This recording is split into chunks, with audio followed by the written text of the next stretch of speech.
Yeah, we got Pittsburgh and Cleveland on Thursday, and that's a renewal of the bad blood AFC North rivalry.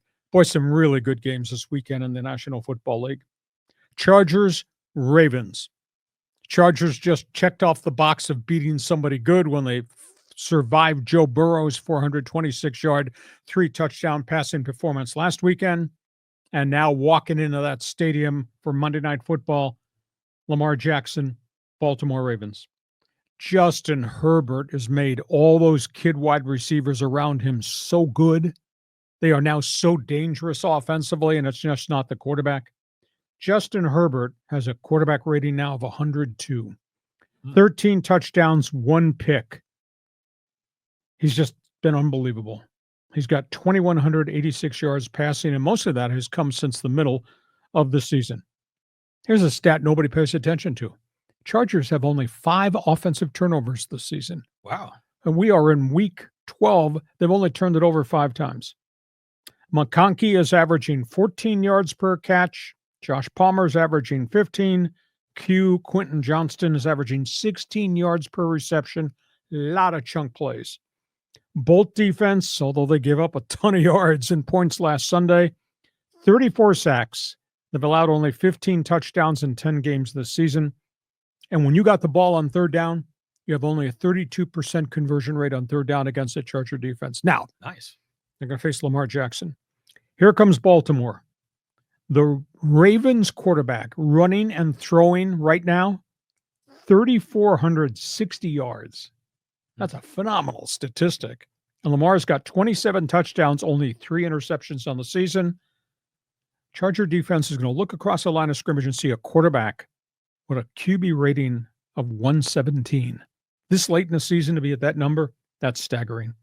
And if it's not Lamar Jackson, it's Derrick Henry. He's averaging 6 yards per carry. He's got 1,185 yards on the ground.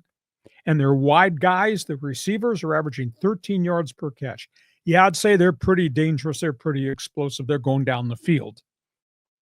Baltimore's offense is averaging 430 yards per game, but they've lost 4 games. You say, how's that possible? Well, they're the young defense with injuries, struggling on the job, very inconsistent. They've given up 362 yards per game. So can you say throwing contest, Justin Herbert, Lamar Jackson?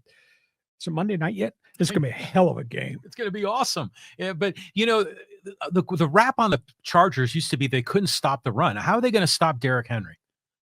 We'll find out on Monday night, won't we? Yeah, we will. I mean, I don't know that they can stop him. And by the way, they're going to have to spy on Lamar Jackson because his history is not only making plays down the field, he's gotten a lot better in terms of consistency going down the field. But you got to spy him because he's going to do this. That's Derwin James's job, right? Well, we think, but Derwin James got to cover tight ends and receivers too. I think, this chess match. Oh, and by the way, it's the Harbaugh Bowl.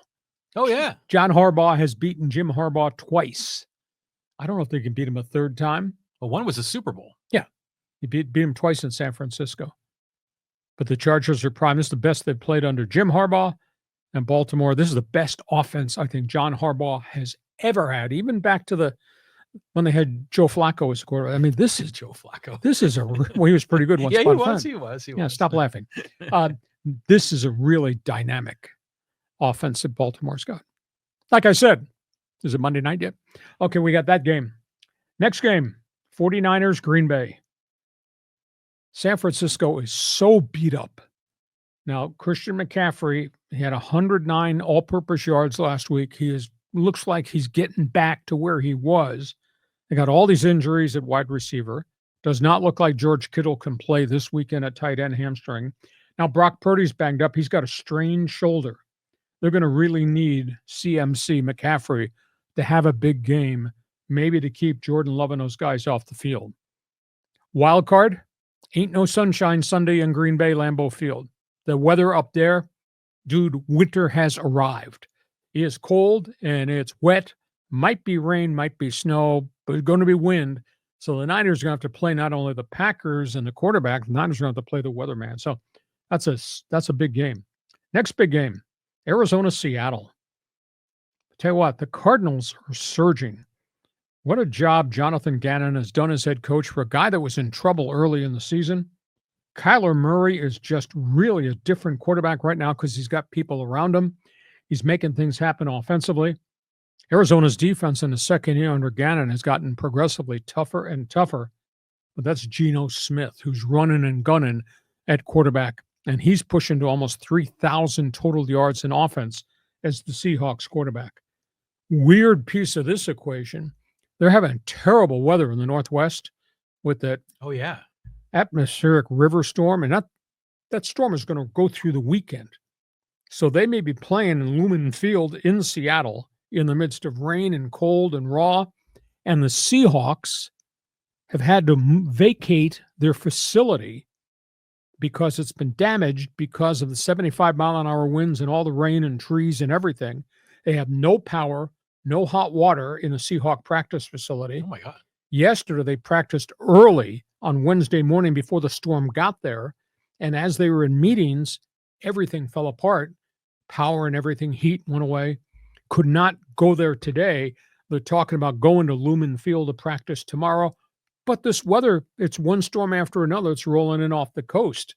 So it's pretty bad in Seattle. So you ask the question, game preparation? Are the Seahawks really going to be ready for this? Because all their meetings have been interrupted and their actual walkthroughs on the practice field been interrupted. What the hell's going to happen there?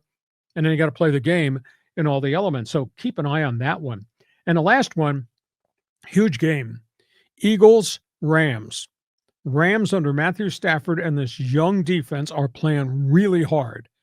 Now, they had the hot streak, then they got beat, but then they won again last week. The Rams look like a complete team, but the team they're playing is so damn dangerous. Jalen Hurts, it's going to be a throwing contest between he and Stafford. Can the Rams' young defense, which goes after the quarterback, create enough havoc to interrupt all the things that Jalen Hurts does, pass and run? And by the way, can you stop Saquon Barkley, who's the second leading rusher in the league and is averaging almost 6 yards per carry? So who gets who? Does the Ram defense get the quarterback, or does the quarterback get the Rams defense and ding them before they get to him? Rams, Eagles, that's going to be a really cool NFC game. So, John, those are marquee games in the NFL schedule. Pick 'em, pal. Go ahead. Tell me what you think. Pick 'em, pal. Yeah, I mean, for the 49ers going to Green Bay, yeah, Jimmy G took them in the playoffs in the snow in Green Bay a few years back. So not to worry there. Isn't it fun to talk about the Arizona Cardinals? I mean, we don't never really get to talk about those guys, and they're in first place in the NFC West. And they're hot. Oh, yeah, they're red hot. I mean, so that's going to be fun to watch that game. But that's up in the Pacific Northwest in the elements. Yeah, and that's going to make it fun to watch. You know, that's going to make it exciting. And they don't have a like a kingdom to go, scurry into to get out of the weather. And then, yeah, Rams, Eagles, that should be fun. It'll be a fun game. I mean, but yeah, you figure the Eagles have got to be really heavy favorites in Philly. Philly's playing really good ball. I mean, they've earned this record after a really bad start. And I'll tell you, they've just come together, and their defense has gotten progressively better and better. And the defense is really young. All those first, second, and third round draft picks, they're all playing. And they go get your quarterback, and they're intercepting passes. So, this game, it's probably going to be turnover after turnover, Rams versus the Eagles, but it's going to be fun to watch. Do you think there's something going on with Jalen Hurts? Because remember, people are saying his passing game hasn't been as good, and he was making some odd throws in the game last week. Well, he's forced some things a little bit, but that's him. He moves the pocket and he takes sacks, but that's because he moves the pocket and exposes himself, but he also makes plays off moving the pocket. What's different in Philadelphia? That heavy-duty running back who used to have New York Giants stapled on his driver's license. Saquon Barkley is big-time tough, big-time fast. I mean, he breaks runs, and once he gets to the second level, boom, it's chunk yards with him. So Rams go on their hands full. The Rams are playing. They are playing on the edge. They are so aggressive. They got so many athletes who can run. Thing is, do they have enough people that can cover all the things that Philadelphia's got? So a huge, huge weekend in the NFL. You're an NFL fan. Feel free to jump on board. Let's talk about the Chargers. Let's talk about the Ravens. Who do you think is going to win that? That Fans Forum chat box is open.